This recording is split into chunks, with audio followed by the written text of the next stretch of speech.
พ้องเล็กไปดันหูสั่งยามมือต้องไม่ห้องให้เสียงหลังแม่ก็เน็ดเอานมให้ลูกอย่าใจกว่าเยาบินนมแม่เจ็บแห้งยามจึงนั้นเมื่อลูกหักเลก็ไม่ฮือคางไหลกันอดยืนเปื้อลูกตั้งเสียงคือกูอยากกินย้ำเมื่อลูกนางเป็นเจ็บไข้หนาวก็เป็นพ่อแม่ฮือตีจางเศร้าสังเป็นเลยจึงเคยเป็นแดนลูกตั้งหักพ่อแม่ลือตอนกูเจอ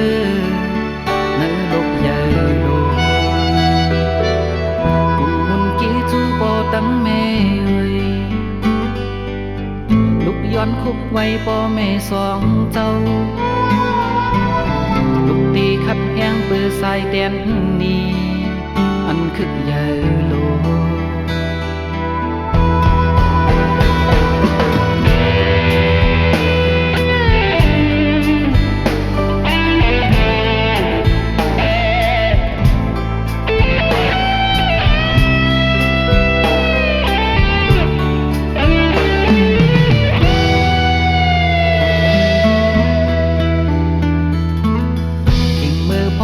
ไปดันหูสั่งยามมือต้องไม่ห้องให้เสียงหลังแม่ก็เน็ดเอานมให้ลูกอยากใจกว่าเยากินนมแม่เจ็บแห้งยามเจิงนั้นเบื่อลูกหักเลก็ไม่ฮือคาไหลกันอดยืนเบื่อลูกตั้งเสียงถึงกูอยากกิน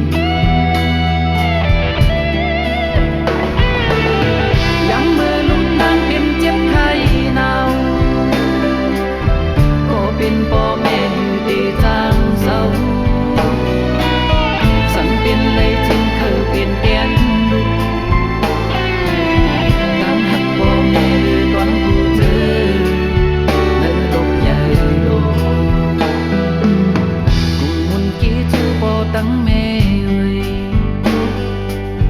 ลูกย้อนคุกไว้พ่อแม่สองเจ้าลูกตีขัดแห้งเพื่อสายแดน